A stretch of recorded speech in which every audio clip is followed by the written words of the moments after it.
Ante todo, debo decir a todo el país que nunca he dicho que se aplique el plan Bukele al Perú. Y hoy día está en nuestros estudios y le agradezco por el gesto el doctor Javier Arévalo, aunque no es la primera vez que está usted acá, doctora, aunque en momentos y circunstancias muy distintas. Esta vez el doctor Javier Arévalo es el presidente de la Corte Suprema de Justicia del Perú. Bienvenido. Muy buenos días, señor Lucar. Efectivamente, nuevamente estamos después de bastantes años por acá en su estudio.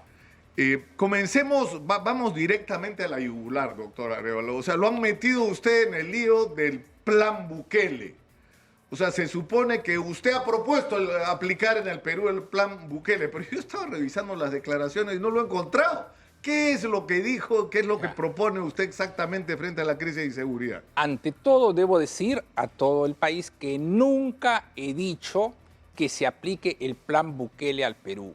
Lo que yo he dicho es que las experiencias extranjeras se pueden tomar para adecuarse a la realidad, recibir la información.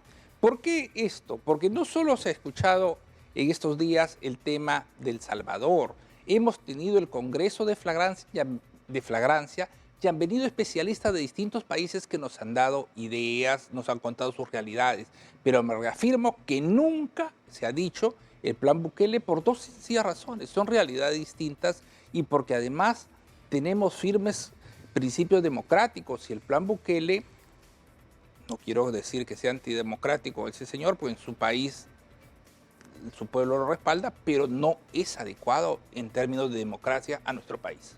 Claro, porque supone, o sea, se habla en el caso de El Salvador digamos, las víctimas colaterales o los daños colaterales de la aplicación de una severa política de inseguridad, para lo cual hay que pasar encima de los derechos de la gente. Es decir, en este momento uno de los problemas que hay es que están saliendo cientos de personas de las cárceles donde nunca debieron estar, ¿no?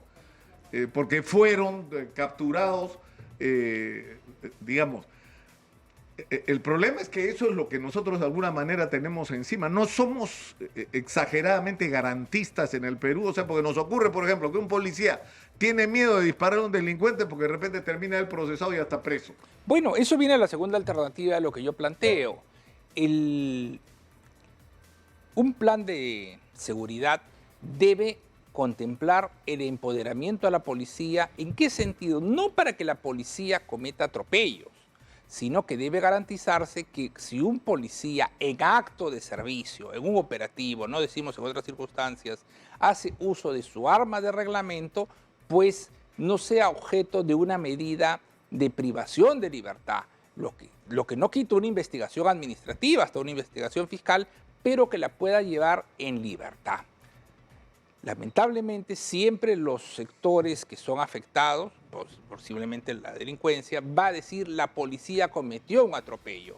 Y si eso va a tenerse como cierto y se va a decir se ha violado el derecho del delincuente y se va a encarcelar al policía, lo que usted dice, señor Lucar, el policía va a tener miedo de actuar. Claro, incluso ese argumento que se ha usado en algún momento sobre la equiparidad en el uso de la fuerza. Es decir, que tú para dispararle a un delincuente le tienes que preguntar, discúlpame, ¿de qué calibre es el arma que tienes? O lo que tienes en la mano es un cuchillo con el que estás matando a esa señora. O sea, si tiene cuchillo y tu pistola, entonces no hay equiparidad en la fuerza. O sea, hemos llegado a un punto en el que parece que se legislara o se preocupara más, hubiera una preocupación mayor por la seguridad y los derechos, digamos, de los delincuentes que el derecho de la ciudadanía a vivir en paz y de la policía a hacer su trabajo. Mire, justo hoy día en la mañana acabamos de escuchar que se ha asesinado a un policía y se le ha robado su arma, ¿no? Entonces el tema es que la policía tiene que tener garantías para actuar. Y efectivamente, a veces este planteamiento de la equiparidad y estas cosas son planteamientos doctrinarios, del derecho penal, pero creo que en el Perú ese tipo de temas debe ser regulado por una legislación que permita el actuar. Además del actuar de la policía, tenemos que ver que ese actuar sea pues respaldado cuando el policía, por desgracia, fallece o queda inválido por una adecuada protección social, sea a sus deudos o al O al mismo propio- policía. o Porque al eso no, propio no policía. existe. Ahora, lo acá. que sí es claro, doctor Arévalo, es que algo está fallando acá. Es decir, estamos agobiados por la delincuencia y la pregunta es, ¿qué es lo que está fallando? Primero no tenemos un plan, que yo creo, estamos hablando del plan Bukele, pero el problema es que nosotros plan, como decía Manuel Rosas esta mañana, no tenemos ninguno. O sea, no hay una estrategia. Uno escucha permanentemente propuestas como hay que darle armas no letales a los serenos, una ley. Hay que crear la policía municipal, que es una alternativa consistente, que es importante, ¿no es cierto? Pero que sin embargo no es parte de una estrategia. No, ya lo último ya ha sido que salga la presidenta de la República a decir la creación de la policía de seguridad, pero ¿de dónde salió eso? ¿Cómo está integrado aún? Ya. ¿No? Señor Lucar, lo que pasa es que no hay coordinación. Los órganos que deben participar, Ministerio Público, Poder Judicial, Ministerio de Justicia y Ministerio del Interior, no coordinan. O la coordinación es muy débil, o cada cual podría parecer que tiene su propio plan. De buena fe, no lo digo que mal, de mala intención, pero tenemos que tener una coordinación y además el apoyo, señor, de los gobiernos regionales y locales. ¿Por qué? Porque los gobiernos regionales y locales tienen que comprometerse de dos maneras, apoyando con un serenazgo profesional que en este momento le voy a comentar y con recursos. Los gobiernos regionales manejan recursos para infraestructura. Usted ve hoy día los locales del Poder Judicial, usted ve las comisarías, las necesidades de ambiente que tiene el Ministerio Público. Eso lo pueden apoyar los gobiernos regionales, que tienen recursos. Y el otro tema, el del serenazgo. Yo lo he dicho ya hace bastante tiempo. El serenazgo no puede ser el lugar donde a todos los que nos hicieron seguridad, nos apoyaron en la campaña, los ponemos de vigilantes. No, tienen que estudiar una profesión de 3 años, al cabo del cual, previa evaluación, pasen a integrarse. Y quizás esas personas, con la experiencia que se tenga de ese serenazgo, en el futuro podemos pensar ya en una policía municipal. Ahora, el general Arriola, que estuvo ayer acá en Exitosa, dijo, necesitamos jueces patriotas, fue la expresión que usó. ¿Por qué? Porque la sensación que hay es que ocurren circunstancias en que, por ejemplo, un policía captura a un delincuente, el delincuente va a la fiscalía y ahí también ocurren fallas, es decir, se ha vencido el plazo ya, entonces para afuera, ¿no es cierto? Porque se venció un plazo cuando tienes un delincuente que evidentemente, o sea, si hubiera operado ahí estas unidades de flagrancia de las que también quisiera que hablemos, las cosas hubieran sido distintas. Pero lo que se dice es que los jueces liberan a los delincuentes. Y liberan a los delincuentes porque se ponen exquisitos con los requisitos o en algunos casos incluso por actos de corrupción. Le contesto, ¿no? Eso no es cierto. ¿Qué sucede, señor Lucar? Nuestra Constitución permite detener 48 horas a una persona, que es capturada en flagrancia por la policía. Resulta que la sobrecarga hace que muchas veces tanto la policía como el Ministerio Público, al momento que van a denunciar, porque acá el que denuncia es el Ministerio Público, es el titular de la acción penal. Si el Ministerio Público no dice nada o hace mal su planteamiento, el juez no puede tener otra actitud. Pueden pasar dos cosas. La primera, que pidan comparecencia. Entonces la persona ve que ese que entró detenido salió con comparecencia, pero el público no entiende. Comparecencia, no quiero ver una carta. La segunda, una mala denuncia. Llega al juez, el juez revisa esto y dice, no me han sustentado la detención. Claro, les diría, pero el juez patriota. No, es que el juez es patriota. Lo que pasa es que, así como el señor general dice de jueces patriotas, se tiene que respetar el debido proceso. Estamos hablando de una democracia, señor Lucar. Cuando al general, que usted me menciona, por algún motivo tenga que comparecer ante la justicia, si es que sucede eso, él va a exigir debido proceso. Y el debido proceso lo tienen todos. Entonces yo lo que diría es, vamos tomando medidas. La primera medida que yo creo que si la Constitución en este momento, en ese tema de flagrancia, se está convirtiendo en un obstáculo, hay que modificar el artículo. Los plazos. Los plazos de detención, que pueden ser no 48 horas, 10 días. Puede ser. No, por eso le digo, es que, hay que modificarlo. Hay alternativas. No, claro, o sea, a alguna gente le puede parecer un exceso. Exceso es lo que estamos viviendo. O sea, si no enfrentamos esta situación con medidas severas, ¿no? Entonces ahí le corresponde al Congreso modificar, o sea, 2 días más, ahora 2 días más, 3 días más, bueno, eso se puede discutir, pero hay que hacer algo. No, lo que no podemos decir es que se quede como está. Y además tenga en cuenta que las leyes no son pues perpetuas, no están grabadas en piedra, la ley y la Constitución se puede modificar. Esto va a permitir que tengan los policías y los fiscales más tiempo para poder... Claro, y acá vamos a un caso muy puntual, el famoso búnker de la Pantera Rosa, que le han hecho un cargamontón, ¿no es cierto?, a la jueza que intervino directamente en este proceso. Y sí, el tema es el siguiente, ¿qué fue realmente lo que pasó ahí? Ya, porque acá también hay una mezcla de intereses, ¿no? Yo creo que hay que ser muy crudos en esto también. Hay un interés político de presentar cualquier operativo como un éxito de la lucha, porque, o sea, hay una presión de la población sobre las autoridades gubernamentales a dar resultados. Entonces se produce una captura y muchas veces amplifican en términos políticos una información. Pero lo segundo es el propio manejo de los medios, ¿no? La manera como los medios de comunicación manejamos la información. Porque acá en el búnker, este búnker de la Pantera Rosa, se ha hablado del Tren de Aragua, se ha dicho de todo. La pregunta es cuál es la realidad, qué es lo que se encontró realmente ahí. La realidad. 3 individuos de los 21 capturados fueron detenidos porque tenían los antecedentes respectivos, los motivos para detenerse, y eso está bien. Quedaron 18. De esos 18, ¿qué ha sucedido? Lo que explica la señora jueza. La señora jueza explica que estas personas eran personas que estaban ahí, pero que no fueron requeridas, no tenían una condición de pedidos por la justicia, de un delito. Entonces tenga en cuenta que ese sitio, la Pantera Rosa, el búnker de la Pantera Rosa, seamos claros, era un sitio de prostitución.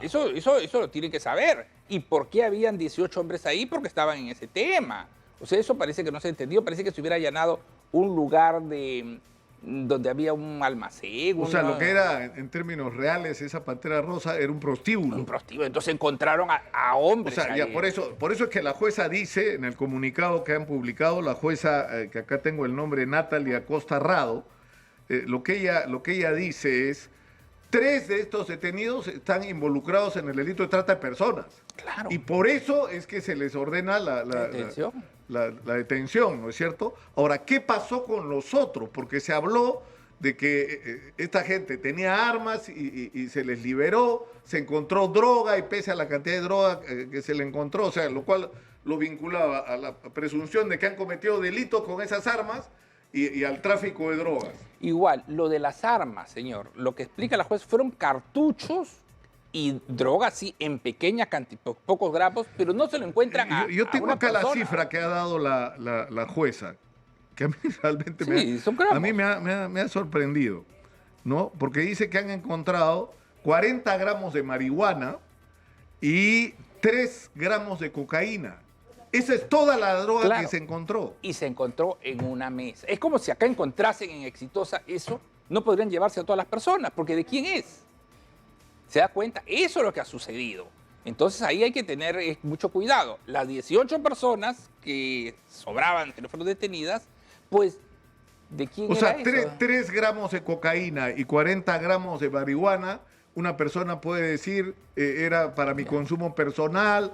Es decir, sí, se lo hubieran encontrado a una persona en concreto, pero no se le encontraron a una persona en concreto. Lo encontraron en el lugar. Entonces, ¿cómo usted a los 18 los... O sea, por esa cantidad de droga tú no puedes calificar como que esto es delito de narcotráfico, no se puede. O de microcomercialización. Nada, porque ni siquiera se le han encontrado a alguien en especial. Había 18 personas. Y el arma, porque resulta que había un arma. ¿Qué pasó con lo del arma? Bueno, lo que me explican es que el tema que tenía autorización. Me parece mal que haya alguien con arma, pero si usted va... Vamos a ser claros. Una persona va a un antro armada con una licencia y me parece muy mal, pero si usted lo detienen ahí y acredita que no... Que ese ha sido el caso, pero acá me acaban de pasar lo que dijo literalmente la jueza sobre lo del arma. que el arma, primero que era una pistola, Sí, el arma incautada era de propiedad así es. de uno de los detenidos que Con- trabaja como agente de Claro, seguridad tenía y contaba licencia. con la autorización La según el licencia. informe remitido por la SUCAME. Tenía licencia, pues. Entonces, O sea, no había cómo detenerlo por la posesión claro, ilegal pues, de armas. porque no era ilegal. Entonces, que no debería ir a ese sitio armado, lo entiendo. Pero ten en cuenta algo, que a mí me parece que es un irresponsable, lo que quiera. Pero por eso no es delito. Usted no puede detener a alguien porque, bueno, oye, tú eres un irresponsable que vienes acá con un arma. Sí, pues, pero eso no es delito. El día que se establezca que andar con un arma legal ingresando a una cantina, a un prostíbulo es delito, bueno, será, pero en este momento no es. Hay un principio de Claro, legalidad. porque la imagen que se ha proyectado a partir de esto es que la policía hace su chamba, la fiscalía ponen en manos de una jueza y la jueza, que debemos suponer por la declaración de general Arreola no es lo suficientemente patriota, No. deja a estos delincuentes en la calle. Lo que usted dice es que no fueron así No los fue- no hechos fue y así. las evidencias están ahí. O sea, con esos elementos, la jueza no podía hacer más de lo que hizo. No podía hacer eso de detener a estas personas, que en buena cuenta eran lo que comúnmente se dice, eran unos parroquianos. Y esas personas, por eso por eso a usted no lo pueden meter preso. Podrá ser moralmente Ahora, cuestionable lo que quiera. sin embargo, es cierto que esto, y no por gusto, hay una investigación abierta bajo la denominación de los cuellos blancos. Es decir, esto no significa que no haya ocurrido. No solo por un lado el tema de jueces que puedan actuar de manera negligente, pero por el otro lado también que hay un tema de corrupción, porque hay un tema de corrupción. Bueno, el Perú está atravesado por la corrupción, ¿no? Bueno, la No hay corrupción- institución que esté libre de ella. Mire, yo no le puedo decir que no la hay porque hay. Eso es algo que si usted se va hasta los inicios de nuestra vida republicana y colonial, ha habido corrupción, ¿no? Así que ahí no hay nada que decir. Yo no le voy a decir que no la hay. La hay. Tratamos de combatirla, sí. Que debe denunciarse, sí. Que debe hacerse cosas, pero en este caso concreto de la señora juez, yo no veo, al menos por todos los datos objetivos, yo no veo ningún acto de corrupción. Y además la fiscalía, eso es lo que tiene que entender el público.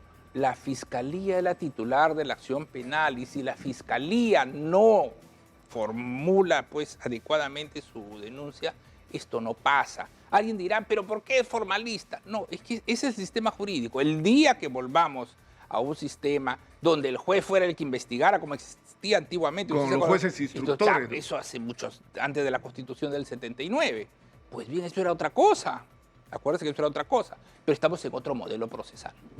Ahora, digamos, usted ya ha adelantado una salida, doctor Arévalo, a esta situación. Usted dice, si lo que tenemos es que estamos apretados por los plazos y hay una enorme carga por la cantidad de delitos que se cometen, es decir, hay que ampliar los plazos. Si no se amplían los plazos, no le estamos dando el tiempo suficiente a los policías y al titular de la acción penal, que es el fiscal o la fiscal, para que haga su trabajo. Ampliémosle esos plazos, eso traslada la responsabilidad al Congreso, que tiene la facultad de producir esa modificación constitucional. Totalmente. Ahora, el problema es que, en realidad, a lo que habría que pasar de esta discusión, porque es bien importante el diagnóstico de qué es lo que no está funcionando para saber cuáles son los correctivos y cuáles son las tareas que hay que asumir para que las cosas cambien, ¿no?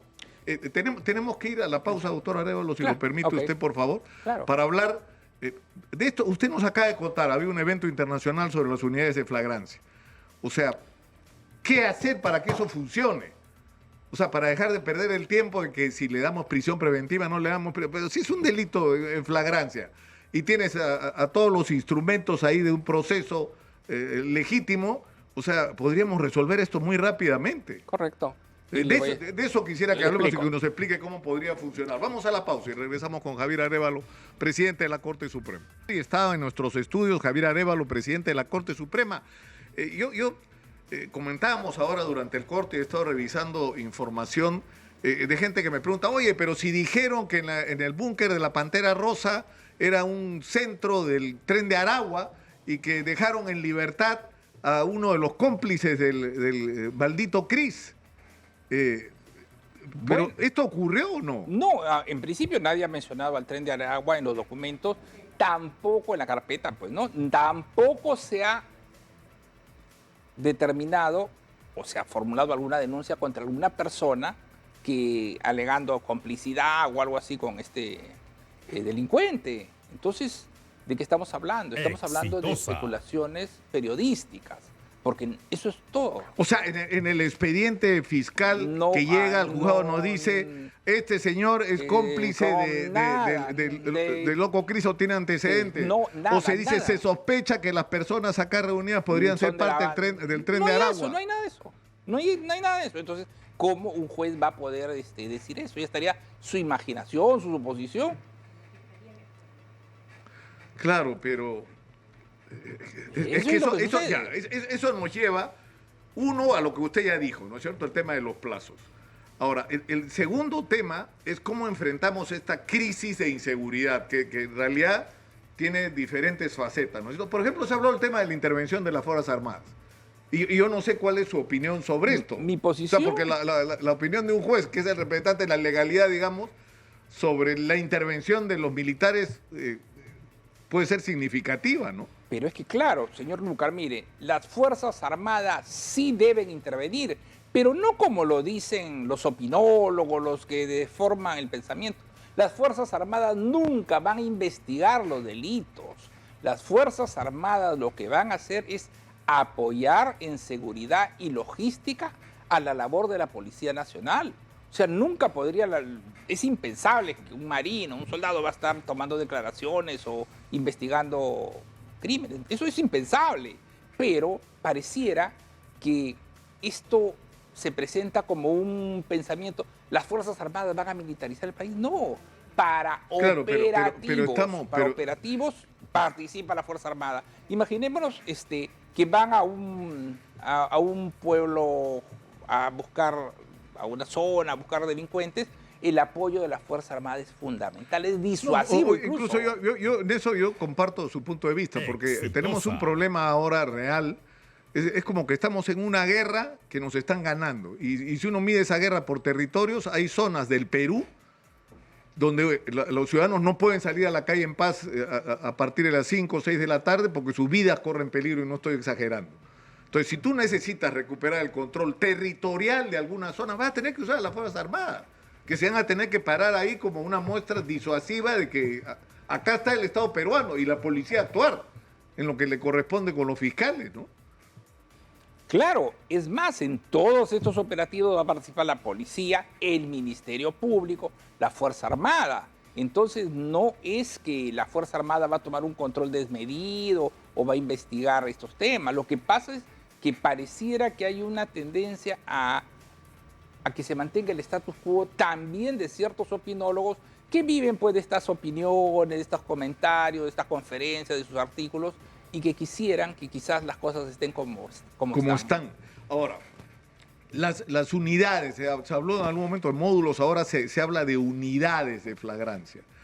El otro día conversaba, espero poder tener una entrevista con ella, con la presidenta de la Corte Superior de Lima, que me decía que están preparando una unidad de flagrancia que va a ser un referente. ¿Eso es posible realmente? Sí. ¿Y de qué depende? Porque es extraordinario. O sea, que tú tengas ¿qué cosa tendrías en una unidad de flagrancia? Una unidad de flagrancia comprende el Ministerio Público, la Policía, el Poder Judicial y el Ministerio de Justicia a través de la Defensoría de Oficio. Para que vea usted cómo nos preocupamos de los derechos de los detenidos, porque la Defensoría de Oficio va a poner los abogados para aquel que no tenga una defensa, el Ministerio de Justicia se lo garantiza. Entonces, en este lugar se va a llevar a personas que sean detenidas, por ejemplo, los famosos cogoteros, microcomercializadores, y los que te roban el celular, y utilizamos la tecnología. Y la violencia familiar también. Violencia familiar, por supuesto. Accidentes de tránsito, estos que manejan en ebriedad. Y utilizamos mucho la tecnología, el uso de cámaras y de reproducción de la cámara en nuestras pantallas nos da una experiencia. Le cuento lo que ha pasado y me cuento en las unidades que tenemos. Muchas veces el intervenido, al ver que está en la cámara filmado, termina aceptando. Y usted tiene un éxito en 72 horas, usted tiene a lo más, a veces en 48. En 48 tiene ya usted condenado y esta persona encima ya no apela. Ya no apela, porque como se dice Pero comúnmente... si todo está claro, si las evidencias ese están eres ahí. tú, ¿no? Entonces, el tema, esto contribuye a que la persona, el ciudadano, se sienta, ese que me robó, ahora está preso.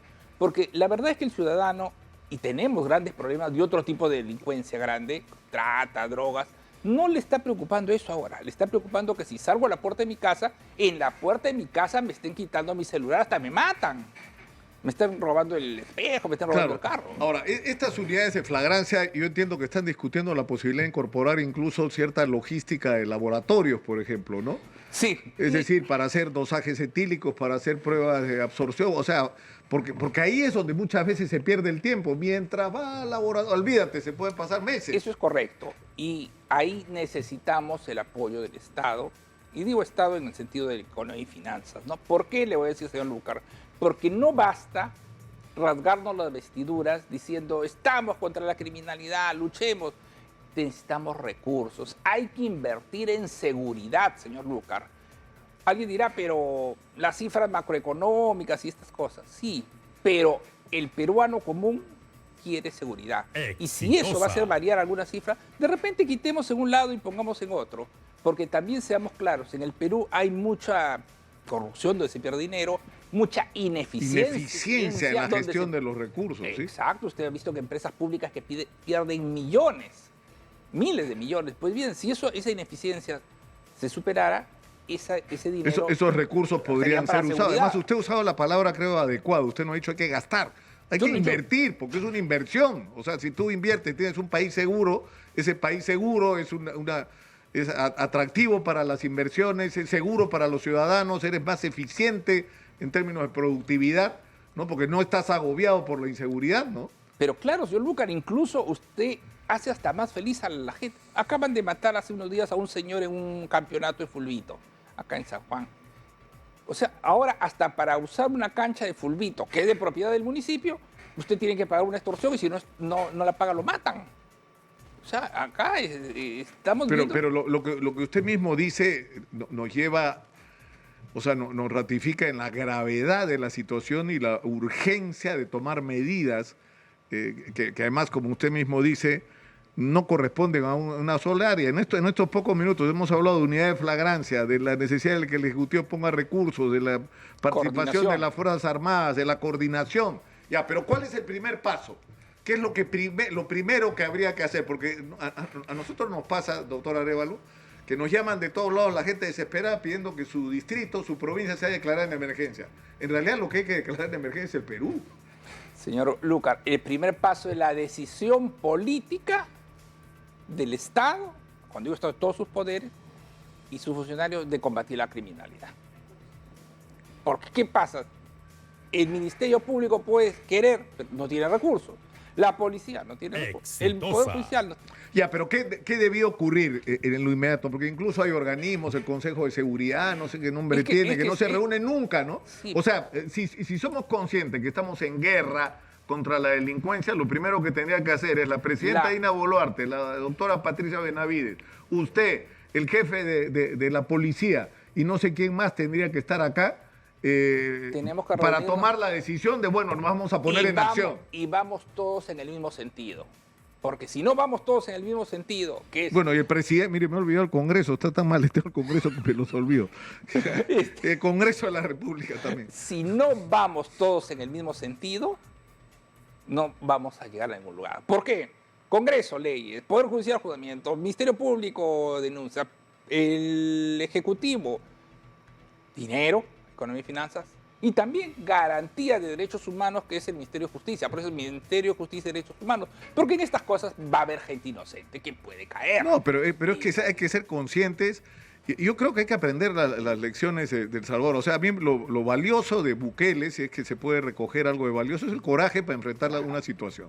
El tipo se ha comprado el pleito y sabe las consecuencias que va a tener porque no es un novato en política, ¿no?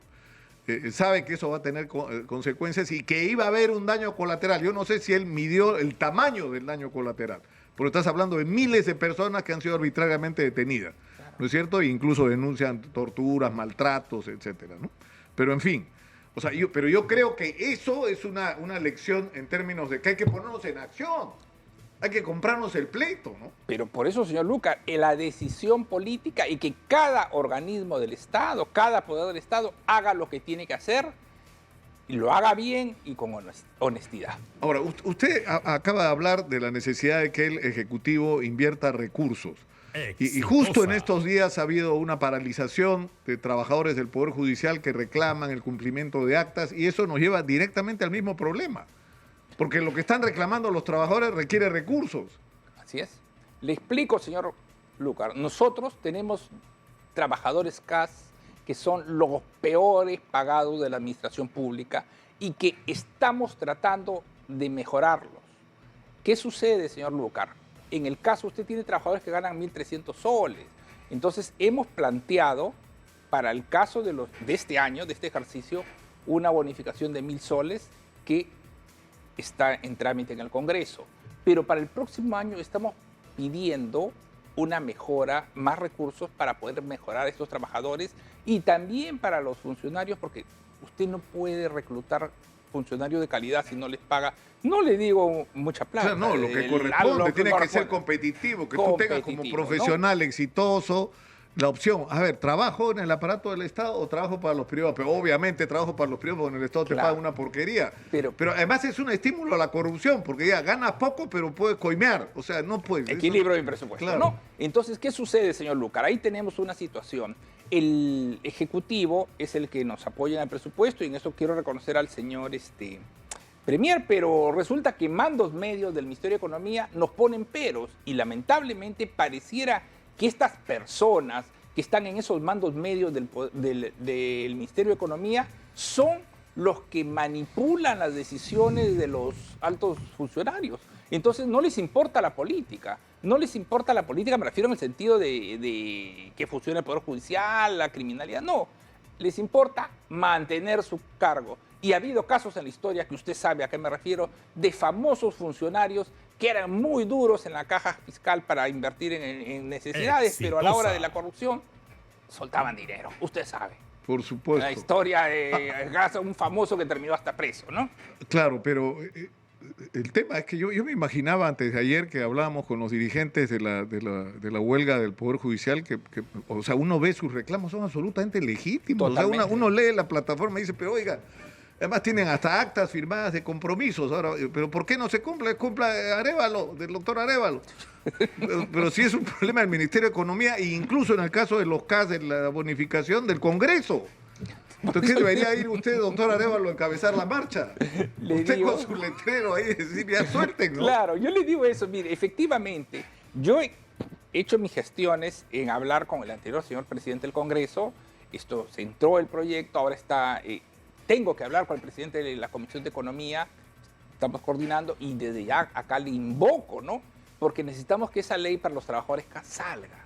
No puede detenerse en tantos trámites porque el monto es pequeño, ¿eh? Estamos dándole, ¿sabe qué? 1.000 soles por única vez. Para un año, pues, haga usted la división. O sea, en realidad les están dando algo para que se agarren y sobrevivan este año, ¿no? Y ya para el próximo año estamos haciendo planteamientos. Entonces se tiene que invertir en justicia.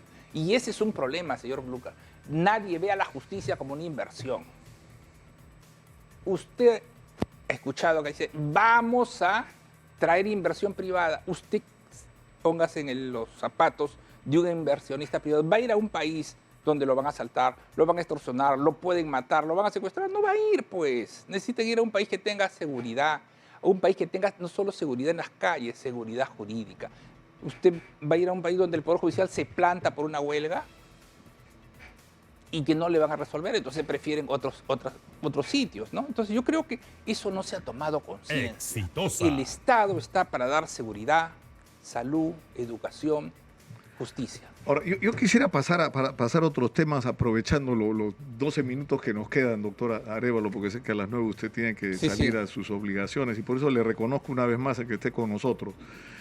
Hay temas bien puntuales.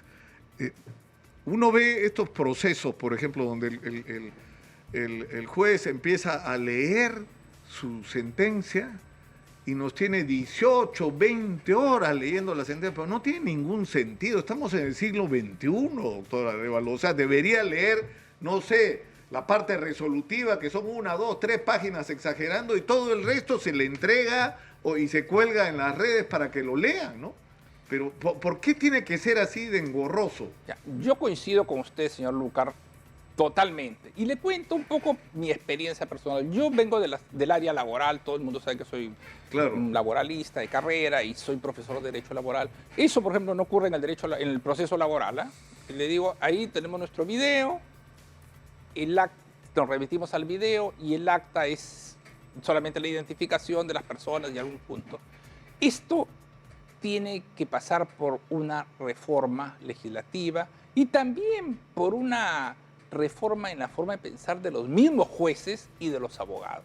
Porque acá, lo que usted dice, horas de horas leyendo No tiene una sentencia, sentido. si al final vamos a llegar al fallo, ¿no? En todo caso, lo que debería hacer es se dicta la sentencia y esto se cuelga en la página web o se le comunica por vía electrónica y el que quiera impugnar tomará, pues, verá el documento electrónico y yo no le encuentro sentido, ¿verdad? Yo coincido con usted. ¿Pero eso qué supone? Porque, supone, o sea, una modificación de la legislación, claro, porque la ley, el código poco menos que te obliga a que las cosas sean así engorrosas. Claro, pero hay modificaciones legislativas urgentes. Sin embargo, en eso sí yo me preocupo con el Congreso. El Congreso no está atendiendo estas modificaciones legislativas.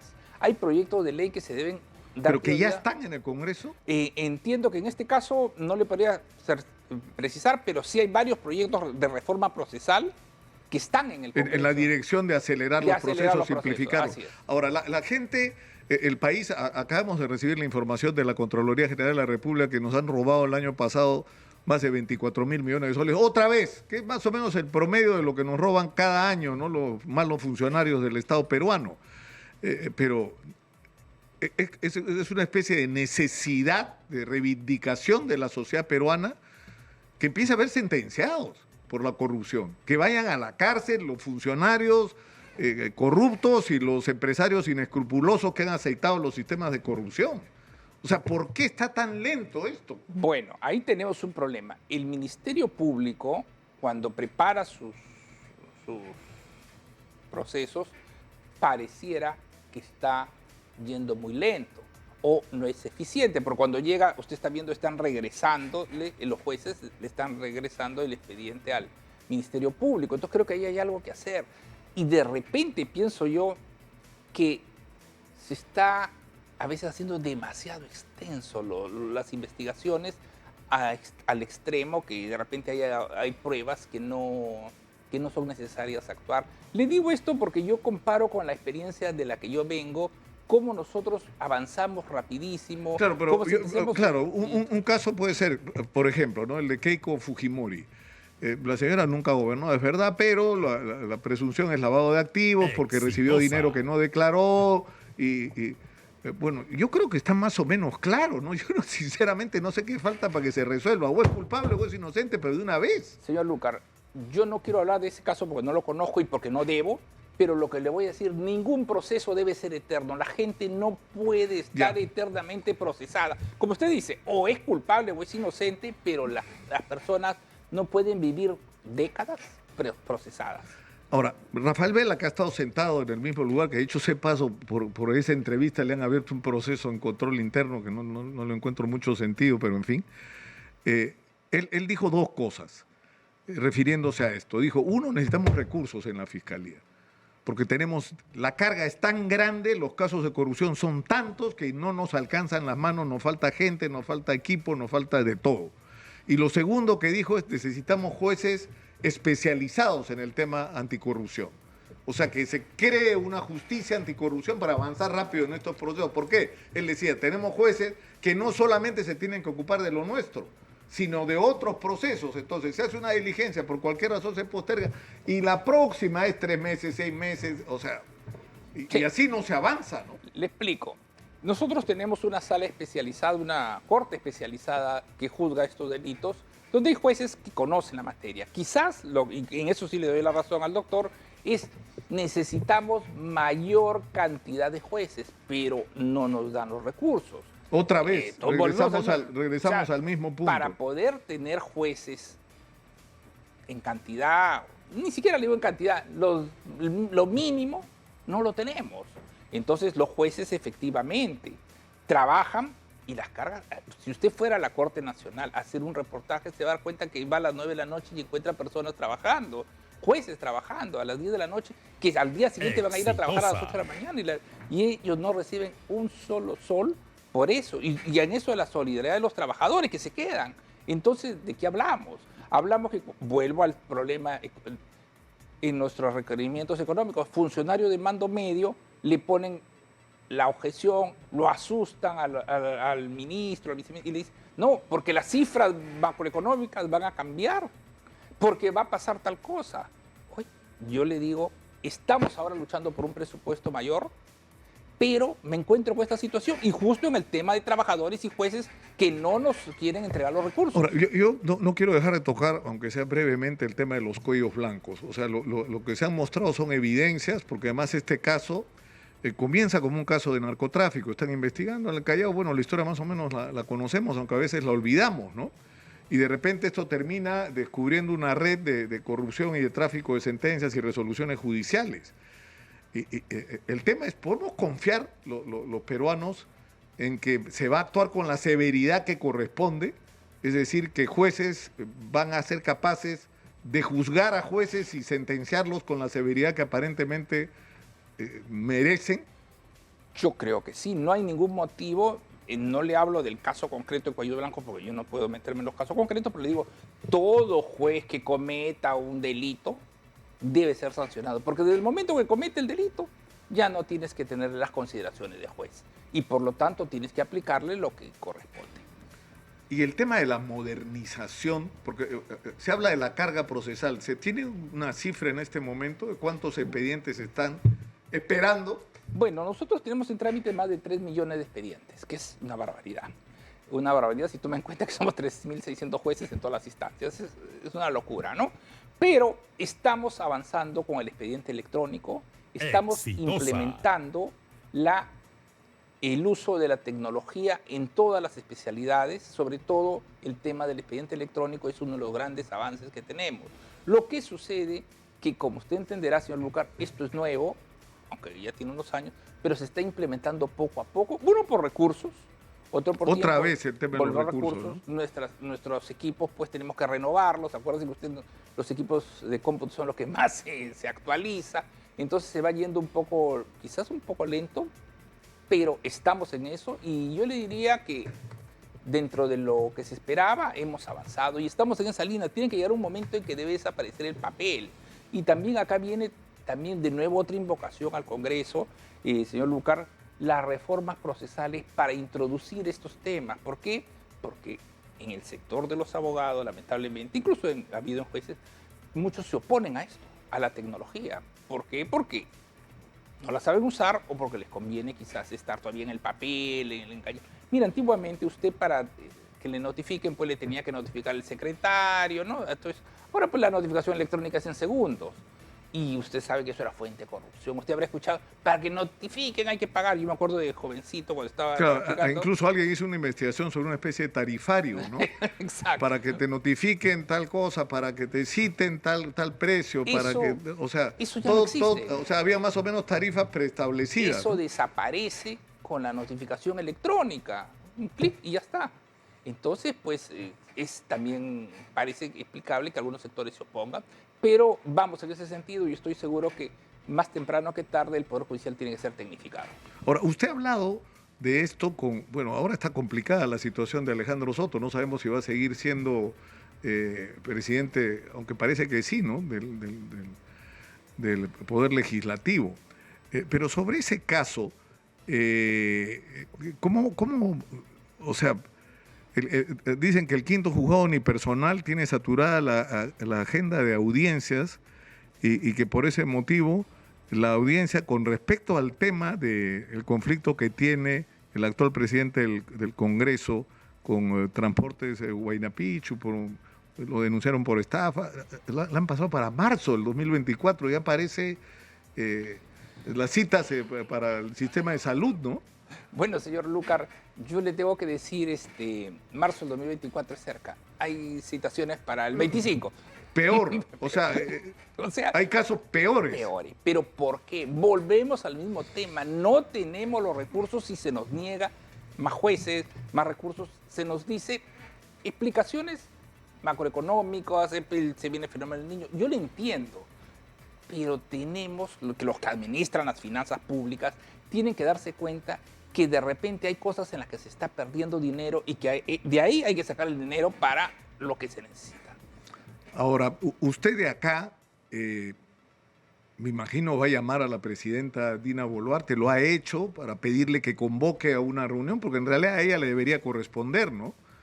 O sea, no solo del acuerdo nacional, de lo que se está hablando para resolver la crisis política, ¿no?